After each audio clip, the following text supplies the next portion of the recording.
The News Line ජීවිතයට මග කියන ඇසිදිසි මෙහෙවර. අයිබෝන් නැවතත් People's TV සමගයි ඔබ එකතු වෙන්නේ. මේ අවස්ථාව වන විට ඉරානයේ තත්ත්වය සම්බන්ධයෙන් අප වෙත ලැබී තිබෙන නවතම තොරතුරු කිහිපයක්ම ඔබ අතට පත් කරන්නටයි මේ උත්සාහය.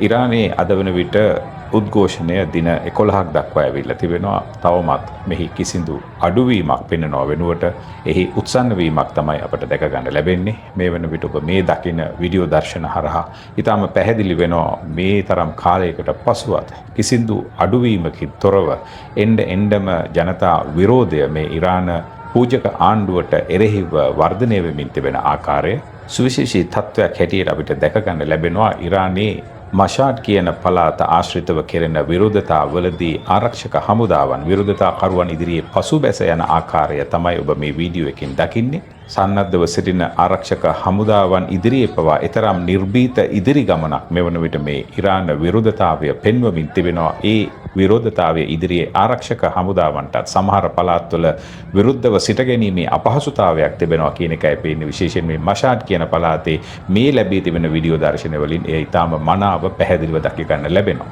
ඒ වගේම තමයි බොජ්නෝඩ් කියන පළාතේත් මේ පළාතේ විශේෂයෙන්ම මේ දකින්න උද්ඝෝෂණ වලින් අපිට පෙනී යන්නේ අපිට ඇහෙන්නේ ඔවුන් විසින් බොහොම නිර්භීතව සටන් පාඨයක් කියනවා මේ අපේ අවසාන සටනයි කියලා. පාලන තන්ත්‍රයට එරෙහි සටන් පාඨ ඇරෙන්න වෙන කිසිම සටන් පාඨයක් මේ වෙන විට මේ පළාතේ දැක ගන්න නැහැ. ඍජුවම එල්ල වෙන්නේ දැන් රෙජිම් චේන්ජ් එකක්. එහෙම නැත්නම් මේ කමේනිගේ පූජක ආණ්ඩුව එළවා දැමීම පෙරටු කරගත් ඒ පරමාර්ථය පෙරටු කරගත් ප්‍රබල ජනතා නැගිටීමක් තමයි මේ අවස්ථාවේ මේ පළාතේ අපට දැක ගන්න ලැබෙන්නේ. විශේෂයෙන්ම මේ පළාතේ වාර්තා වන විරෝධතාවල පැහැදිලිව දැක ගන්න ලැබුණු දෙයක් තමයි රේසා පහුලවි නැවත පැමිණිය යුතුයි කියන සටන් පාඨය ඔවුන් විසින් කරගෙන යන ආකාරය.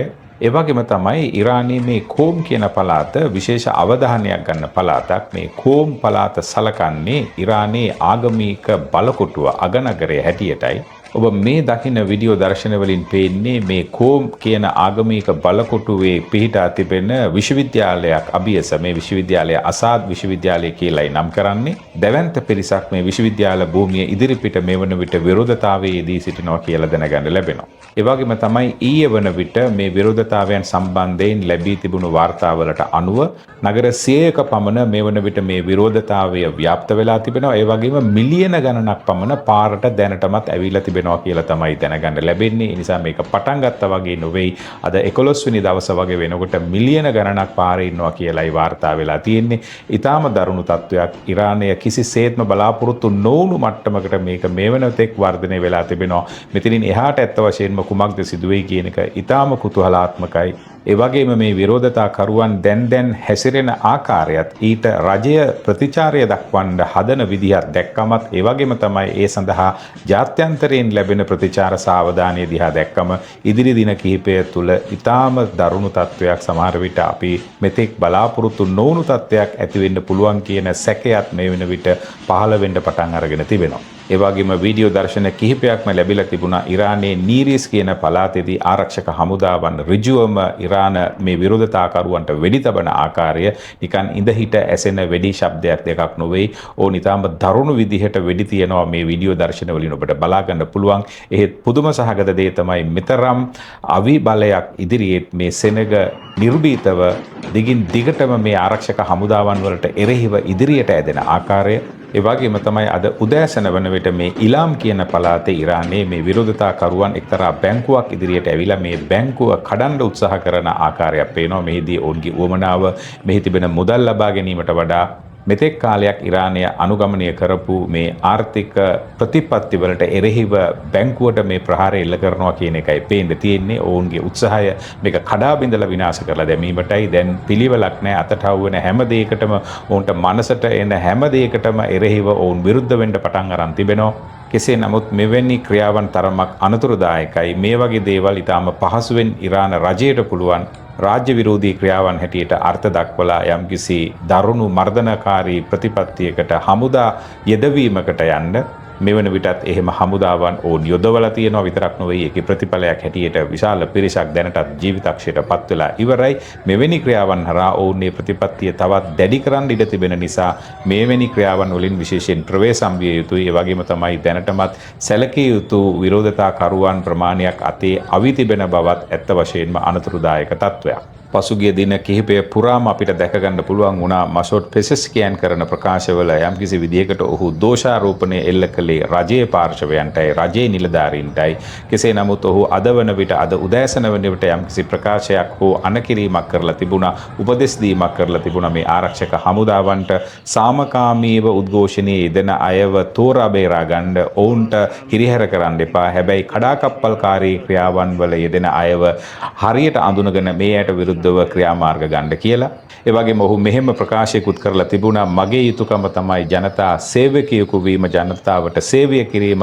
ඔබත් මේ ජනතාව මෙවැනි තත්වයකට මුහුණ දීලා පත් වෙලා ඉන්න මේ අවස්ථාවේ ජනතාවගේ ප්‍රශ්න වැඩි කරන්නේ නැතුව ජනතා ප්‍රශ්න විසඳන්නෙක් වෙන්න ඕනි කියලා ඔහුගේ කණ්ඩායමට යම්කිසි විදිහක උපදේශයක් දෙන ආකාරයක් ජාත්‍යන්තර මාධ්‍ය වාර්තා කරලා තිබුණා.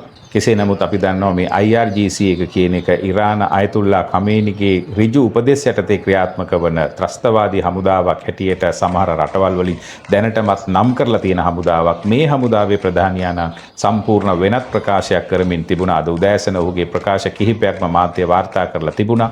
ඒ අනුව ඔහු කියනවා ඕනම රටක විරෝධතාවයක් කියන්නේ සාමාන්‍ය දෙයක්. නමුත් මේ විරෝධතාවය තුළ දැන් ඔවුන්ට දැක ගන්න පුළුවන් ඉරාන සංස්කෘතියට කිසිසේත්ම ගැලපෙන්නේ නැති විදිහට මේ විරෝධතාකරුවන් හැසිරෙනවා. කොයිතරම් විහිළු සහගත කතාවක්ද මේ මිනිහා කියන්නේ කියලා පොඩ්ඩක් කල්පනා කරලා බලන්න. ඉරාන සංස්කෘතියට ත්‍රස්තවාදය එහෙනම් ගැලපෙන්නේ කොහොමද?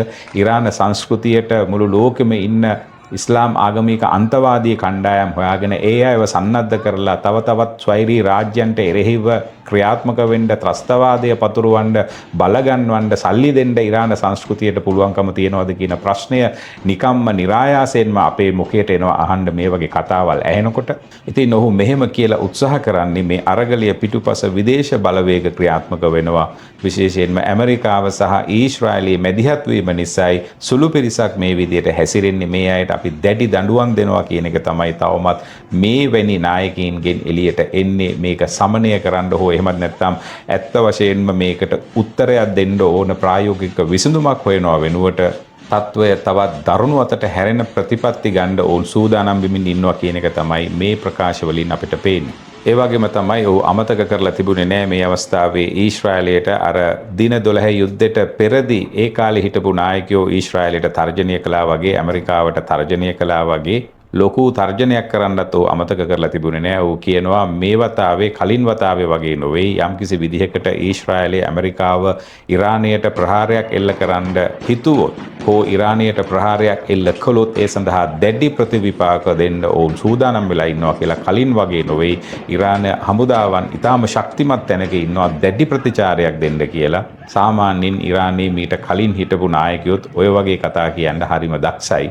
එහෙම කතා කියපු ගොඩක් අය යුද්ධේ පටන් අරගෙන පළවෙනි පය ඇතුළෙම නැති වුණු හැටි අපි දැක්කා. ඒ නිසා මෙවැනි ප්‍රකාශ තවදුරටත් කිරීම හරහා අපිට පේන්නේ ඔවුන් අතීතයෙන් තවමත් පාඩමක් ඉගෙන ගන්න සමත් වෙලා නැහැයි කියන එකයි. ඒ වගේම මීට කලිනුත් අපි කතා කරලා තිබෙනවා ඇමරිකානු සෙනට් සභිකයෙක් වුණ ලින්සේ ග්‍රැහැම් සම්බන්ධයෙන්. ඔහු ප්‍රකාශයක් නිකුත් කරමින් කියලා තියෙනවා අයතුල්ලා ඛමේනිට වහාම විරෝධතාකරුවන්ව මරා දැමීම නතර කරන්න, එසේ නතර නොකොළොත් ඇමරිකානු ජනාධිපතිවරයා ඔබව මරා දමනවා ඇති කියලා ප්‍රබල ප්‍රකාශයක් කරලා තිබෙනවා. සාමාන්‍යයෙන් ලින්සේ ග්‍රැහැම් කියන්නේ එවැනි ප්‍රකාශ ආවට ගියට කරන කෙනෙක් නොවේ. වයෝවෘද්ධ කෙනෙක්, යම්කිසි ගෞරවයක්, විශ්වාසයක් දිනාගෙන ඉන්න කෙනෙක් ඇමරිකානු ජනතාවගේ. නමුත් මේ ප්‍රශ්නයේදී ඊතරම්ම ප්‍රකාශයක් කරන්න ඔහු පෙරට ඇවිල්ලා තියෙනවා. ඔහු කියනවා යම්කිසි විදිහකට ඛමේනිව ඉවත් කරලා ඉරානය මේ නාසි පාලනයෙන් නිදහස් කරගන්න පුළුවන් වුණොත් ඒක මැද පෙරදිග ඉතිහාසයේ දකින්න පුළුවන් වෙන විශාලතම වෙනස වෙනවට කිසිදු සැකයක් නැහැ කියලා. ඒ වගේම තවත් වීඩියෝවක් අප සතුව තියෙනවා ඔබට පෙන්වන්න. මේක සාමාන්‍යයෙන් මේ ඉරාන ජනතාව මේ වන විට ඇමරිකාව ගැන, ඊශ්‍රායලය ගැන හිතන හැටි කොහොමද කියන එක යම්කිසි අදහසක් ඇති කරගන්න පුළුවන් මේ වගේ වීඩියෝ දිහා බලලා. මේක මේ ඉරානයේ පාරක නමක්. ඒ නම වෙනස් කරලා එතනට ට්‍රම්ප්ගේ නම අලෝන හැටි තමයි අපිට පේන්නේ. මේ විරෝධතාවලදී අපිට පැහැදිලිවම දැක ගන්න හම්බුණා විරෝධතා කරුවෝ ඊටාම නිර්භීතව ශබ්දයෙන් හඬ නගලා කියනවා ඇමරිකාවට එන්න, ඊශ්‍රායලට එන්න, ඇවිල්ලා මේ අවස්ථාවේ අපිට උපකාර කරන්න, මේ රජය පෙරලන්න හරියට අර වෙනිසියුලාවේ වුණා වගේ මැදිහත් වීමක් ඉල්ලලා ඔවුන් කෑ ගන්න හැටි, ඉල්ලීම් කරන හැටි අපිට දැක ගන්න ලැබුණා. දැන් ඒ ඉල්ලීම් වලින් එහාට ගිහිල්ලා යම් කිසි විදිහේ මේ වගේ වැඩත් ඔවුන් කරන්න පෙළඹිලා තිබෙනවා කියන එක තමයි අපිට පේන්නේ. ඒ වගේම ඉරාන විදේශ ඇමතිවරයා අබ්බාස් ආරක්චි ලෙබනනයේ විශේෂ සංචාරයක් කරන බව අපිට දැනගන්න ලැබෙනවා. මේ පසුබිම තුල හදිසියෙම ලෙබනනයට මේ සංචාරය කරන්නේ ඇයි කියන එක තවමත් හරියටම අනාවරණය වෙලා නැහැ. මේ පිළිබඳව විස්තර අපිට ලැබුණු විගස ඔබ වෙත අරගෙන එන්නම්. එමනම් දැනට මේ ප්‍රවෘත්ති කිහිපයෙන් සමුගෙන යනවා. නැවතත් අද රාත්‍රී සජීවී වැඩසටහනින් ඔබව හමු වෙන බලාපොරොත්තු වෙන අපි ඔබේ ආදරණීය නාලිකාව People's TV මම Stanley රොයිස්ටන්. Subscribe us for more details.